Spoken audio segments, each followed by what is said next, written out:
Hello, good morning, good afternoon, everybody. My name is Stéphane Jaillet, and I'm the CEO and the co-founder of OpenSphere. I'm very pleased to welcome you today for this first episode of our webinar series talking about cyber defense. I'm very glad to have Martin, the Enclose CTO and co-founder, with us. Thank you so much for being with us today, Martin.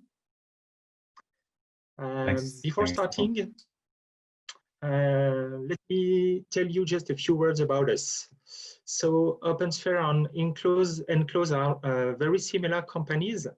I mean, both have been providing cybersecurity services for more than 13 years now. And we met in 2015 with Martin in Cape Town on the trade fair AfricaCom. And now we have been working together for almost 3 years, mainly around audits, vulnerability assessments, and penetration testing.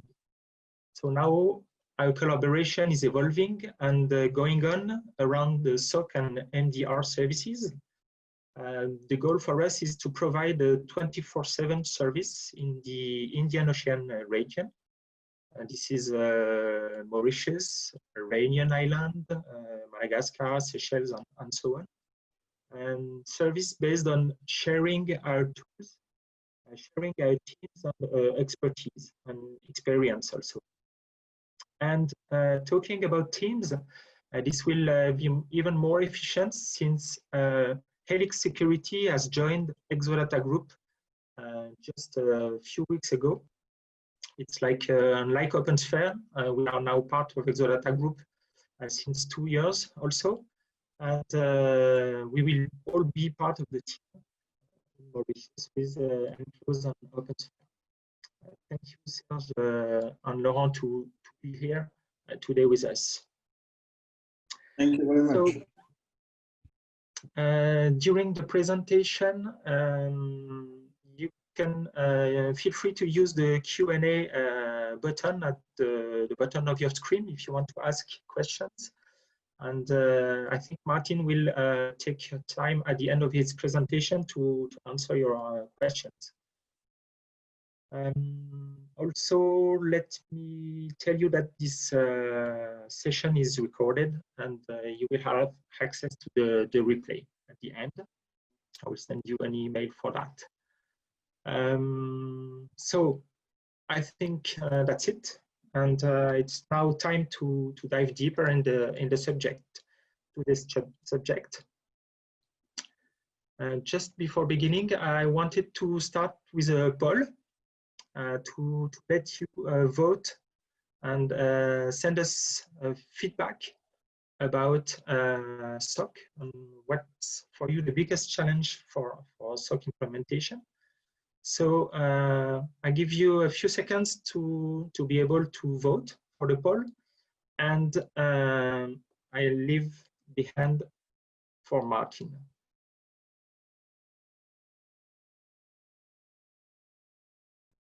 Thank you. Martin, it's up to you. Great. Thanks, Stéphane. Let me just share my presentation quickly.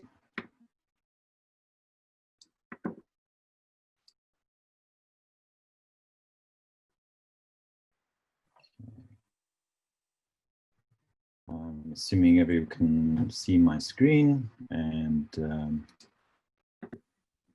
I'm hoping everyone completed the poll quickly for us.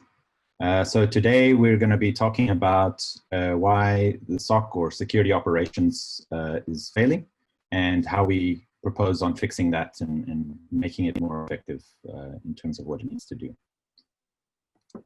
I'll first give you a little bit more history on my background. So my name is Martin Potgieter. As Stéphane mentioned, I'm here in Cape Town. We still have good weather here. Not quite as beautiful as my background here, but close. And really, I'm a techie at heart. I started my career as a desktop support in the ISP, helping grandma and grandpa get their email. Probably about 13 years ago, we co-founded Enclose, which is very similar to OpenSphere and Helix Security, a company focused on cybersecurity. And we've been doing that for the last 13 years now. Before that, I was also in security. So together I have almost 18 years of cybersecurity experience. And in the last 5 years or so, it's actually a little bit more than that, but 5 years very actively focused on our NView solution, which is our managed detection and response, which is really the next generation security operation managed service that we provide to customers. We are going to be sharing the slides in addition to the recording, so you are welcome to email me. I also have a Twitter account. I'm not too active. I tweet occasionally, but you're welcome to follow me on Twitter and or see what I tweet about there. So today we're going to start by looking at when we are building a SOC. What do we typically do? What do? We have a checklist that we need to fulfill to make sure that we can implement this SOC. And that checklist looks like this. Okay, this is a simplified version, but in most cases, this is what the checklist will look like. And it's essentially the first thing on most people's list is to buy a SIEM. A SIEM is for those that don't know, is a security incident and event management solution. And for most people, that is the foundation of a security operations center. And so we need that to build our SOC. We obviously need some people to look at the SOC and to look at the SIEM and to manage the alerts and then to investigate the alerts. So we need to get some security analysts. And then of course, we need to have some TV screens on the wall so that the executives can see we're doing a good job. And most of the time we will put a nice map on the wall on the TVs so we can see where the attacks are coming from. And really from there, most people don't put as much effort as they should in terms of building a framework of how the SOC should work. But we're going to be talking about these things in the rest of the slides that I'm going to show you.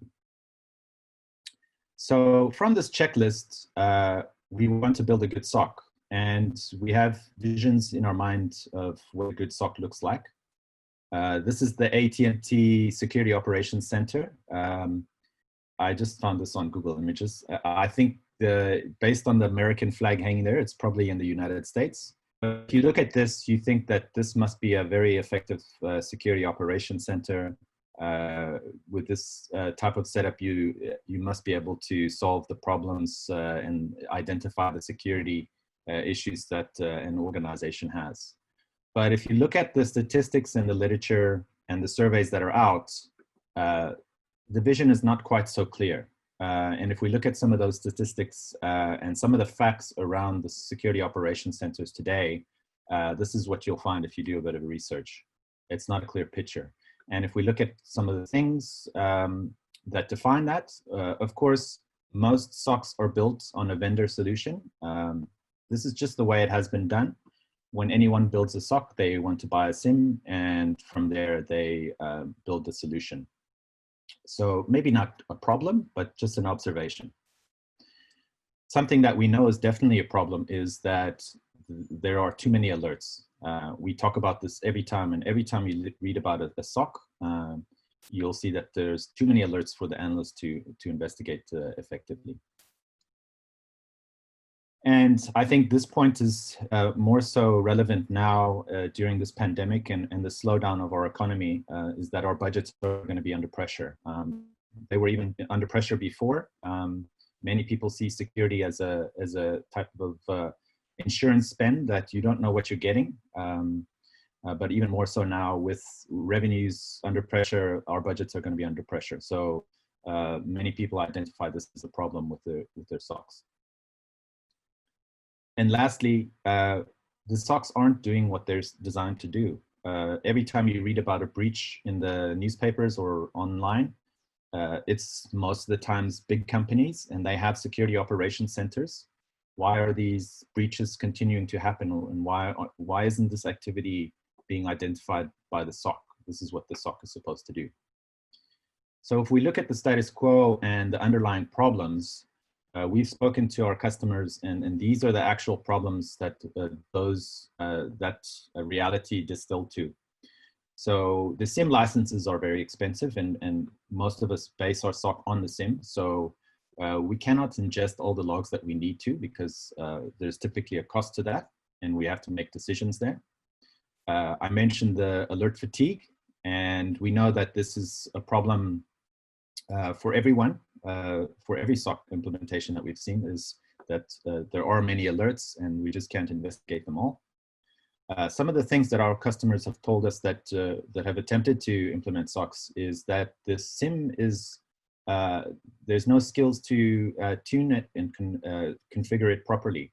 So it's not in an optimal state. Many of the SIEM vendors will sell you the SIEM and tell you that it's ready to go. But the reality is that the SIEM requires significant amount of tuning, and you need very skilled people to do that. Another problem that we've run across, or that most customers are saying, is that the analysts are not able to complete the investigation and the response process.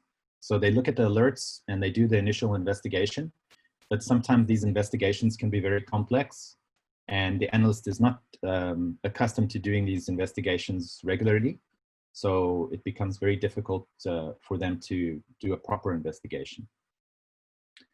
And I think this second point is for cybersecurity professionals as a general, not just SOC staff, but maintaining staff, keeping them in the organization, training them, and finding them is very difficult in these days with the limited skills that we have available. And lastly, the poor detection I mentioned already. Most times when you have a pen test done, the SOC will not pick up the activity. This is what we're finding is a common problem. So these are all common problems. This is not a new thing that I'm showing here. And so obviously people have come up with potential solutions. And I'm going to go through some of those solutions quickly and see if we can understand if they are relevant solutions. So the first problem, and probably the one that we hear about the most, is the alert fatigue, the constant alerts coming in. How do we solve that problem? Many people will tell you that you need to automate the investigation and put in tools in place to make it easier for the analyst. So instead of taking 2 hours to investigate, the alert will take 15 minutes or 5 minutes. The problem with that is that these orchestration tools are quite complex to set up. And so what happens is that they actually lead to more of a problem. So because now you have even less skills available because you're spreading your team more thinly. Now, not only does he have to look at the alerts, but now he must configure the orchestration tool. And so this is really not a solution for someone that is starting out a SOC. This is a good solution if you're fairly mature in your SOC, because then you can automate the processes. But when you're starting out, it's probably not good to spend resources on that. It's good to refine other things in the SOC first. So that's not really a great solution. The next thing is artificial intelligence. Many people have different opinions on artificial intelligence, but in the reality is that artificial intelligence is nowhere near where it needs to be to solve this problem. All you have to do is look at the Google adverts that you get. If you browse to certain sites, the Google robots constantly get it wrong and give you adverts that aren't relevant to what you're doing. So that's just a very basic concept of how AI is used. And AI is good to find the needle in the haystack, but to solve very complex problem, we're many years away from relying on AI to do that. And what this actually does is create more alerts, because now not do we only have the original alerts, but now we have the alerts that the AI is generating. So now we have more alerts. So this actually compounds the problem. Not really a solution for us. Another problem that we have is the SIEM licensing costs. We can't ingest all the logs because the SIEM is priced per gigabyte per day or events per second. So we have to choose which logs we want to send. How do we solve that problem? So we have some customers that will have two sets of log repositories, one by the SIEM and then a separate log solution that just holds the log and maybe sends very critical events to the SIEM. The problem with that is it makes the investigation very complex for the analyst now because he has to look at two different log repositories. And also the SIEM doesn't have complete visibility of all the events that are coming in. So now we have disparate consoles for the analyst, and we also don't have complete visibility of the SIEM. And this so actually introduces more problems. So not something that I would consider a valid solution. And the poor detection, the fact that our SOC is not picking up malicious activity, the vendors will tell you that you need to buy more technology. The problem is that we need to actually get the ROI on our current technology. We can't just keep buying, especially with our budgets being under pressure. So there's hundreds of solutions that are getting introduced on an annual basis in the cybersecurity space. And we just can't be expected, business will not accept that we just buy more and more technology. We need to optimize what we have and make sure that we get a return on investment. Not a valid solution. The last 2 points are somewhat related, but we often, the problem about investigations is we don't have experienced analysts to do the investigations. So we may consider outsourcing forensic investigations. The problem with this is that we have investigations on a regular basis, and it doesn't become smart to outsource that because it's on a daily basis. You might as well hire someone. It doesn't make sense to selectively investigate certain incidents and not others. So we need to investigate all of them, and then it stops making sense to get partners or to outsource just the investigation component. And lastly, with the skills, the increase in salaries for security personnel is not sustainable. Many people are coming out of college and they're expected to do an analyst job which needs several years of experience, and they're getting paid those salaries. And really that is not a sustainable model. And we can do the training, we can invest in training, but that doesn't solve the problem of hands-on experience. So that's not a real solution either. So we've dispelled many of the solutions that are proposed by the vendors and by media. So I wanted to take a step back and look at what is actually the root cause of these problems. Because if we solve those root causes, then we may be able to have a better solution in place. So if we look at some of the problems that I've mentioned here, alert fatigue, that leads to failed delayed detections. What happens there is we have so many alerts going off, we start ignoring them, and inevitably one alert will be actual malicious activity, and that will be the alert that we don't investigate. And that's how that leads to failed detection. We don't have a dedicated team, and that's caused by our limited budgets. We have to spread the team and they have to do different tasks. So those are some of the common problems, but if we look at the underlying problems, there's actually a bunch of interlinking problems that cause us to be ineffective in our SOC. I'm not going to go through each of these. These slides will be available, and I'm happy to take questions on these slides.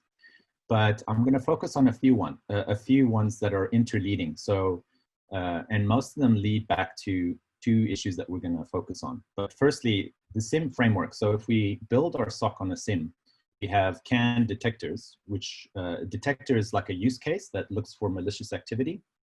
And the vendor comes with predefined, the SIEM vendors typically ship predefined detectors, but they're very limited. They generate false positives.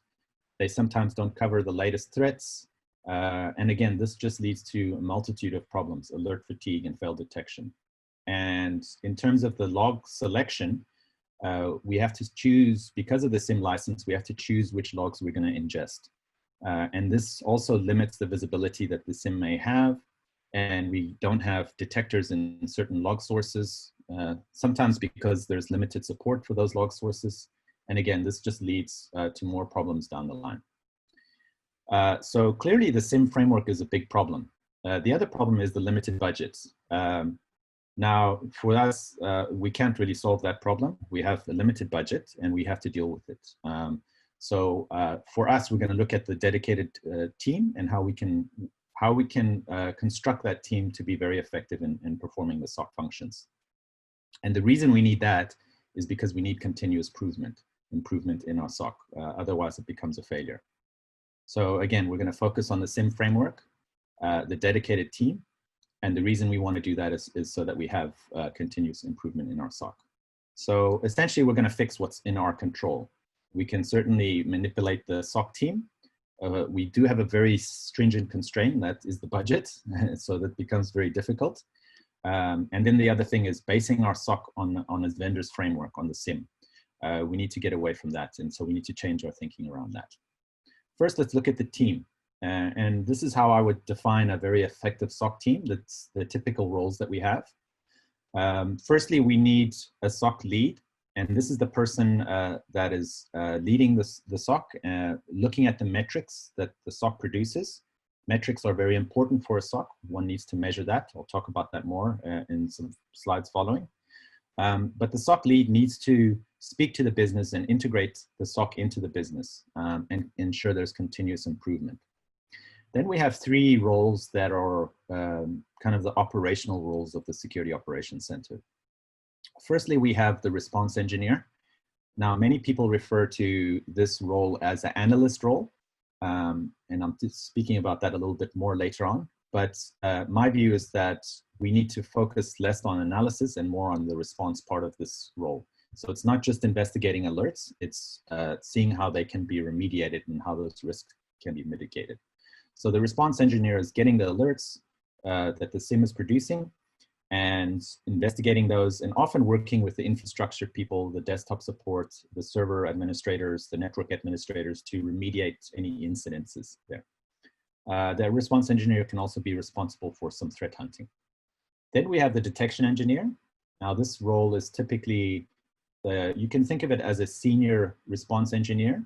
And this is often a role that's missing inside most security operations center. But actually this role is the role that reviews the detectors, the use cases in the SIEM, and make sure that those are relevant, that they're working.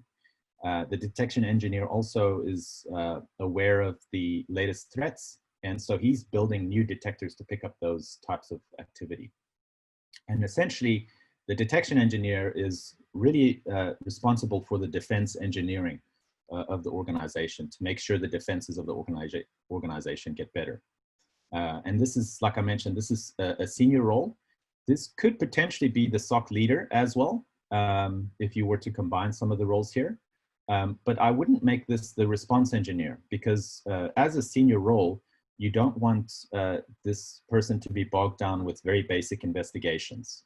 Otherwise, they get bored. And again, we have a staff turnover problem where the person is leaving to be challenged more in an environment that's more challenging.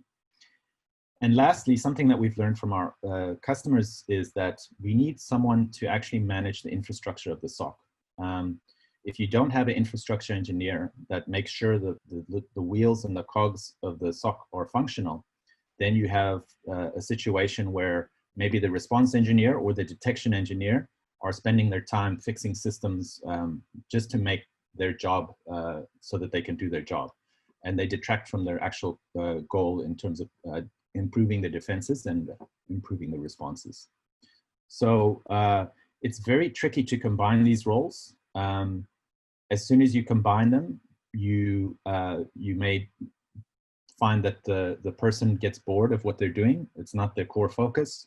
And then you start losing effectiveness of those team members. So as a minimum, I would say, or you could probably combine the SOC lead and the detection engineer into one person. But the other roles, it really doesn't make sense, and you start putting yourself at risk if you start combining those roles. So yes, this is what I believe is an effective SOC team. So let's look at the other problem, and that is making the SIEM the foundation of the SOC. We need to focus less on that and more on making the SOC successful. And making a SOC successful, there's a few things that you need to focus on to do that. And I'm going to go through those in the next couple of slides. Firstly, we need to focus on the use cases. Again, I mentioned that the SIEM vendors very often will tell you that your SIEM their SIEM comes with 1,000 use cases, or sometimes more than that. But in practice, we've seen customers implement those use cases and they only generate false positives and they don't actually detect malicious activity. So a core focus of any SOC should be to refine those, even write your own ones, so that you can, this is the core of what the SOC needs to do, is identify malicious activity. So you don't really want to rely on a vendor to tell you how to do that. You need to have the skills in-house to be able to write those use cases yourself. Very important to do that internally. You also need to measure the effectiveness of these. So in most cases, you need to see how many times each detector generates a false positive, so that you can see if one detector is generating many false positives, you need to maybe fix it. What we do in our MDR center is, if it generates false positives, we literally just throw it out and we say, okay, there must be a better way to do this. We'll chuck this detector out. We'll write a new detector that picks up the same type of activity. Because the biggest problem that we have is having multiple false positives, and we need to get that out of our system. There's also a possibility that there's misdetections. So these are another metric that you need to measure. When something malicious happens and that detector was designed to pick that up and it didn't, you need to understand why. It needs to be tuned so it becomes effective. It's pointless having those detectors there if they're not working properly. And again, this needs to be a continuous loop. These detectors need to be reviewed on a regular basis. And this is actually a large portion of what the detection engineer would do, is make sure that these detectors evolve and are reviewed on a regular basis. We often find that if you have a detector deployed and you don't look at it, something will change in the system and it will stop functioning, and you won't know until it's too late. So it's very important to start testing these. These detectors aren't just something that you write and forget about. You need to make sure that it's reviewed on a regular basis. Right. So the next thing I want to talk about is integration with business. So we very often find that SOCs operate outside the business, and they don't integrate well with the business, and that is not a great thing because it detracts from the value of the business.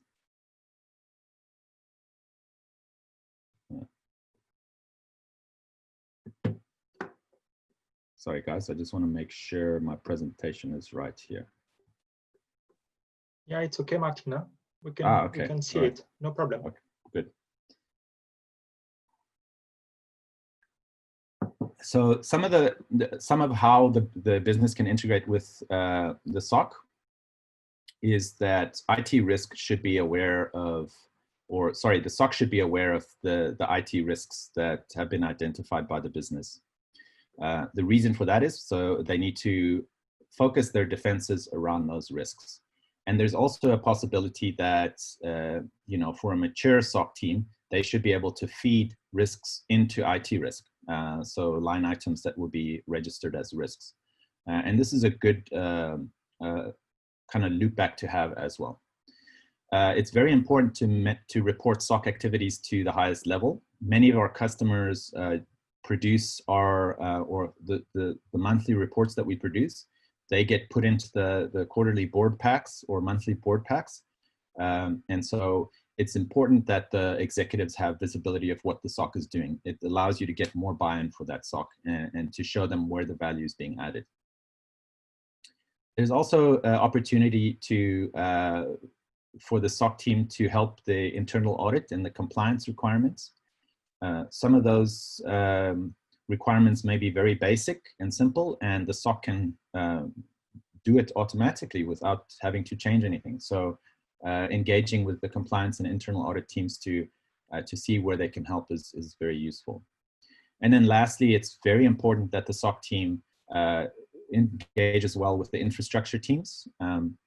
This could be the desktop support, the network engineers, server engineers, because as they find incidences, they need to work with those teams to remediate those. Many people see security as the bad guys in the organization that make it difficult for everyone. And so we need to get away with that and make sure that we work together and help those teams improve security. So I've touched on this point a few times in the previous slides, but for me, a security operations center should become the blue team of an organization. So it's more than just responding to alerts. It's seeing how the business can improve, or how IT can improve the defenses of the network and of the systems that are implemented. So the response team need to be able to identify these weaknesses. I'll give you an example of what this looks like.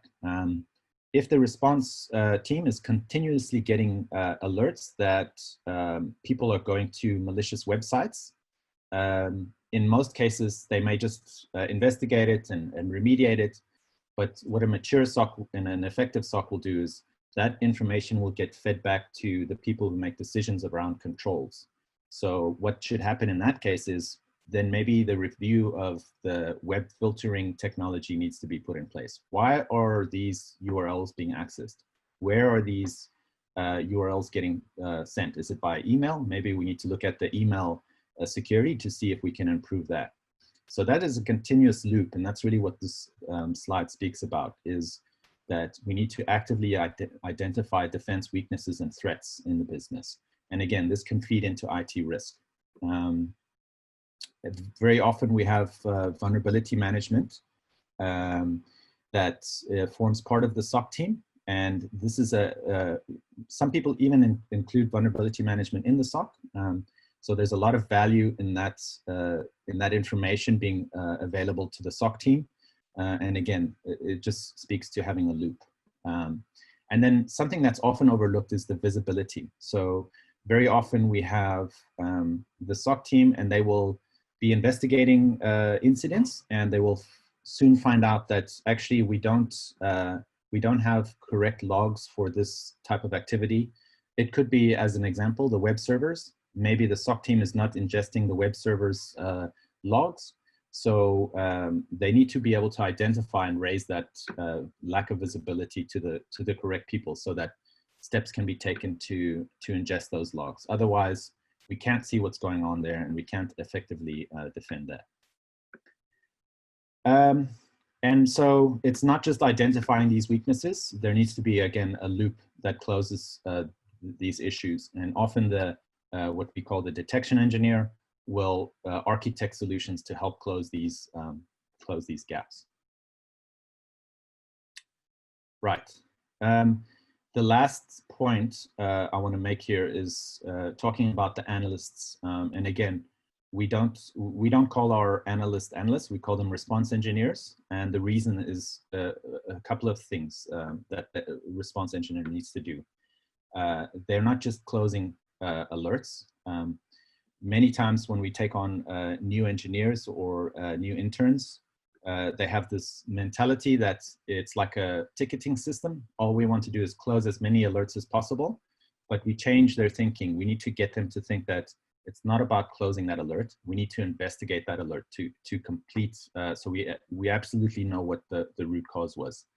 And so even the simplest alerts, we have a review process, and when we find that there was any sort of doubt in terms of closing that call, the ticket gets reopened, and we get the analyst to reinvestigate to make sure that they have understanding of why that alert was raised.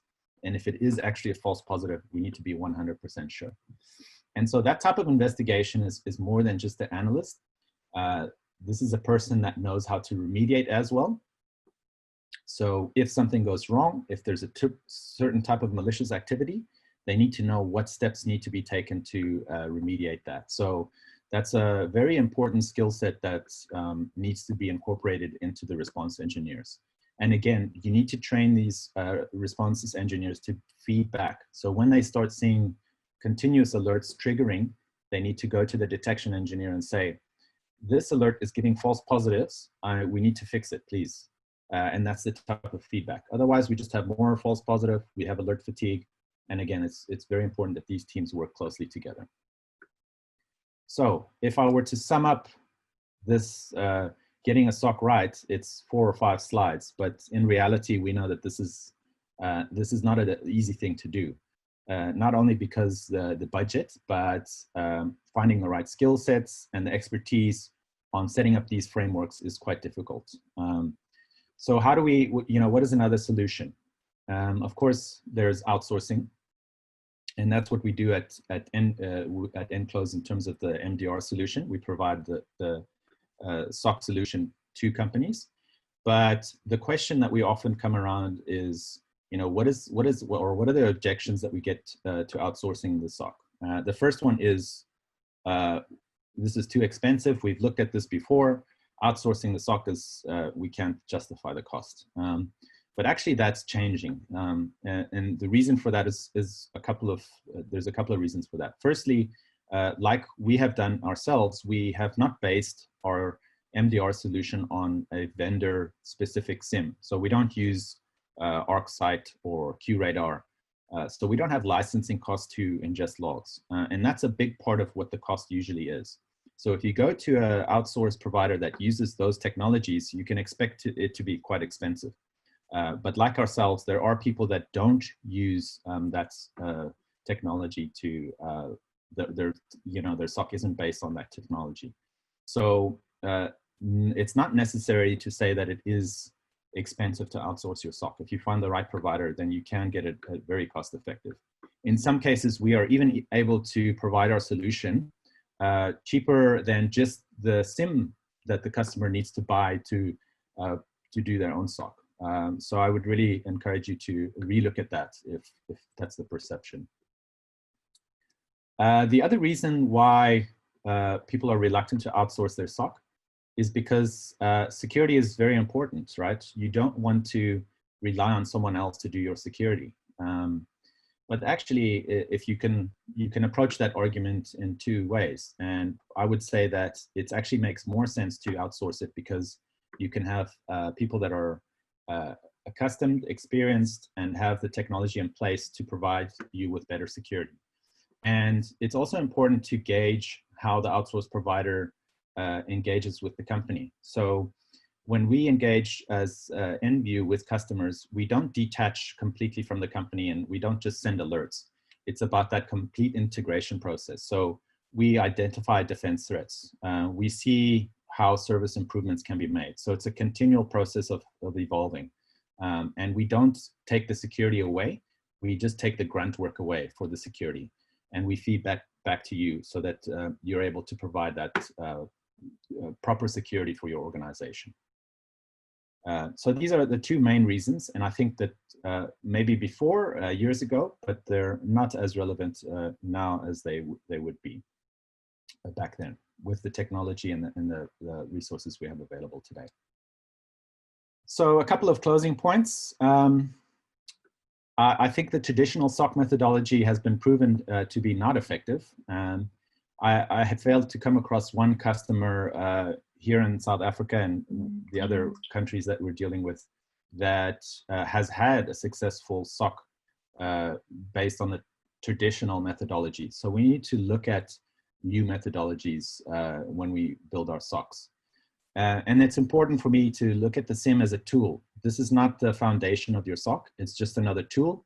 And if you use it as a foundation in your SOC, you could be buying into this old traditional methodology that's been proven to be ineffective. And then the next point is about the roles and the responsibilities. We need to have the right team members. Yes, we do need skilled people, and that is difficult to get. But there are smart ways to position the team so that you can mitigate that as much as possible. And I use the word repeatability there. One of the things that is very important is that documentation of the SOC so that your processes are defined to the level of the actual detector. So if an alert goes off, the process of how to investigate that needs to be defined. And that allows you to be repeatable and have solid processes. And lastly, really it may not have made sense to outsource your SOC 5 or 7 years ago, but some of that really makes a lot of sense now to outsource your SOC. We are finding that only the very large organizations, particularly financial services, are the only ones that are able to build effective SOCs. And this is because they have very deep pockets. They have analysts around the clock. And any organization smaller than that, it becomes really difficult, and the outsourcing makes so much more sense.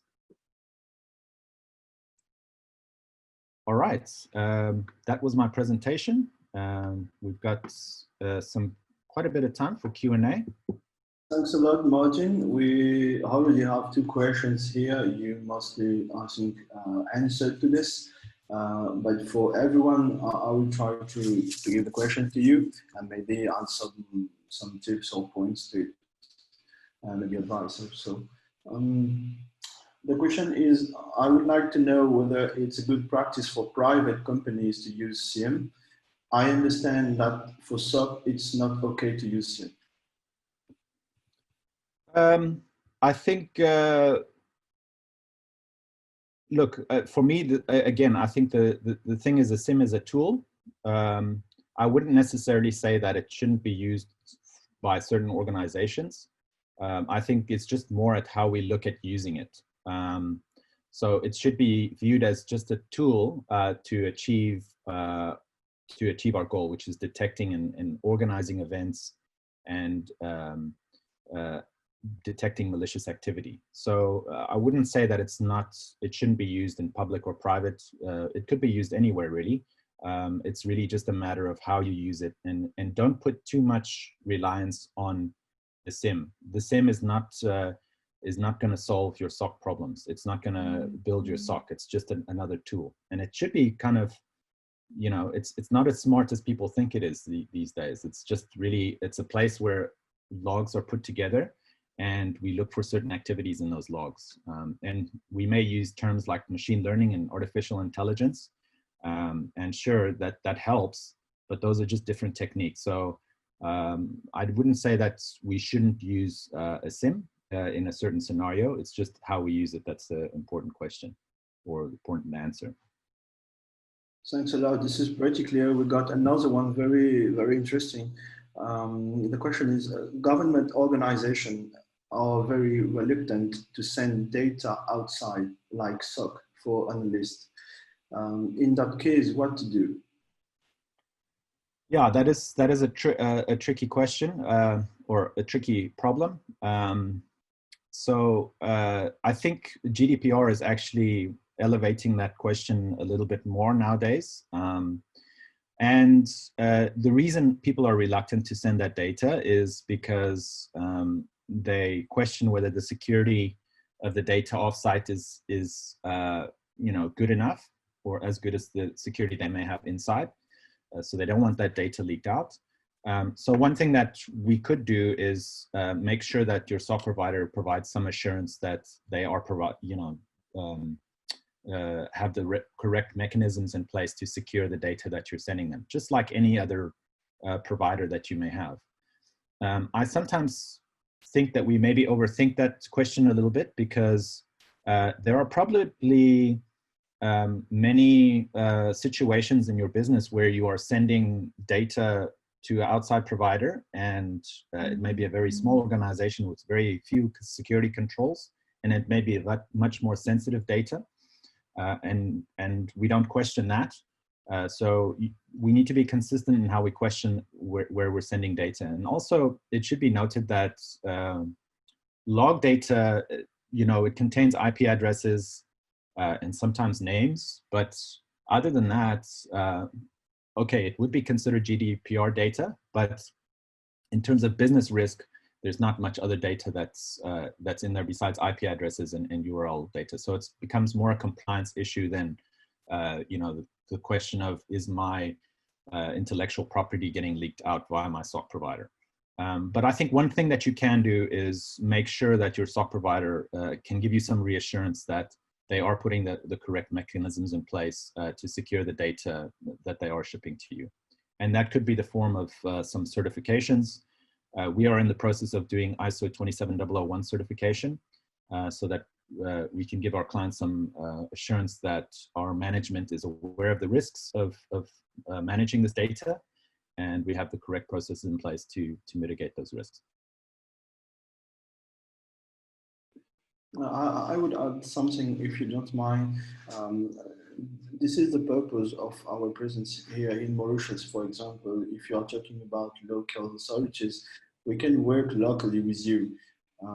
This will definitely help when considering outsourcing data, for example. I hope this answers to your question, but do not hesitate if you have more questions.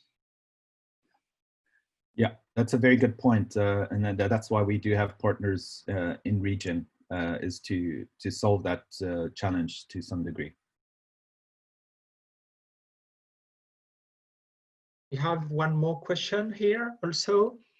The question is, where would you place AI ML techniques on the identification / remediation of malicious traffic via a SIEM SOC team?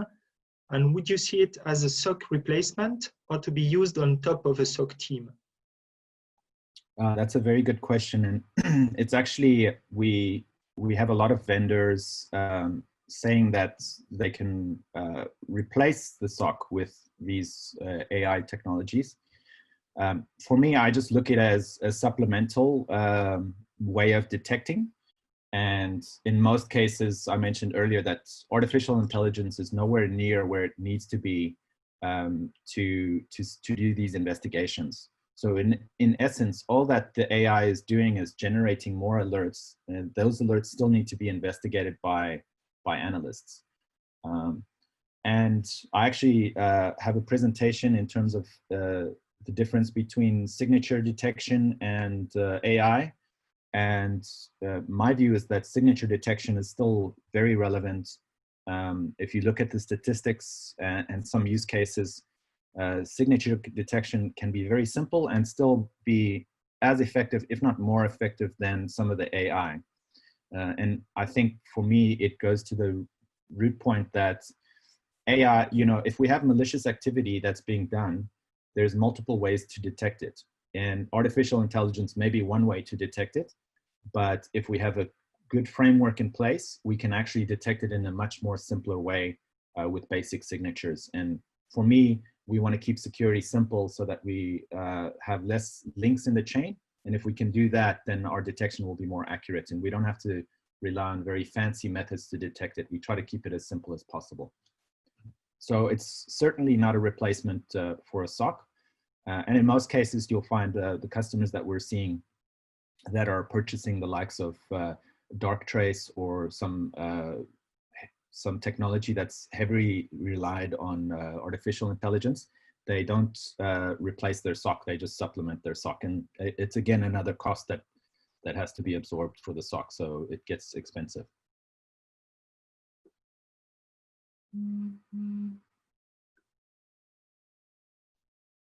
Okay. Okay, thank you, Martin. I don't know if we have other questions. I have one question also for you, Martin. I know that you use the NView platform that you developed to do the SOC. And could you tell us the pros, the advantage of sharing threat analysis among clients to improve detection? Yeah, so I think I have a theory about the threat intelligence and understanding events across multiple customers. It's been proven to be very effective. So in our MDR solution, we actually subscribe to some threat intelligence feeds. But we actually find that what is even more useful is when we do an investigation at one customer, probably 80% of the time, we will see the same attack happening at another customer, and then we can quickly prevent that from happening or react to it very quickly. So there's a lot of benefits to scaling out to multiple customers to see those threats in real time and to be able to react to those in real time. Whereas the threat feeds that we subscribe to, often it takes days to actually get the threat intelligence through all the processes that it needs to go through. Where when we investigate something at one customer, we can immediately look at the other customers to see the same threat is there and immediately stop it.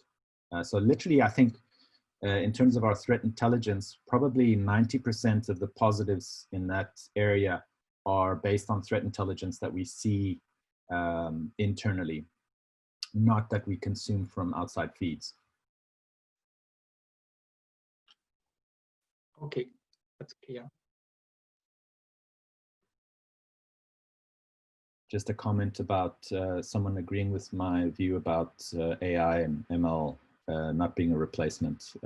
Yeah, I think that's, most people will agree with that. Sometimes what happens is the vendors try to displace the SOC budget by selling AI. So we just need to be careful with that approach. It doesn't always work.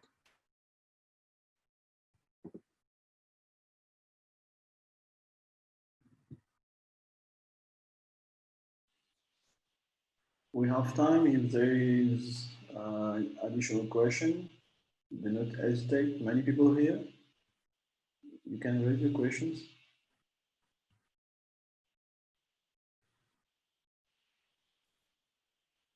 You seem very shy. Okay. So I think it's time to end the session now. Once again, thank you very much, Martin, for this crystal clear presentation. And I'll see you on next week for the second episode, which title is Defense is the New Offense. So I invite you to subscribe to the next session. You can do this already on Eventbrite, or I will send you the email to attend the next session, which will take place on Tuesday 26th, same time, at 1 p.m. Mauritian time zone. Thank you, everybody, for attending this session. Have a nice day and stay safe. Take care in this very special context. Cheers. Bye-bye. Thanks, Stefan. Thanks, everyone. Bye-bye.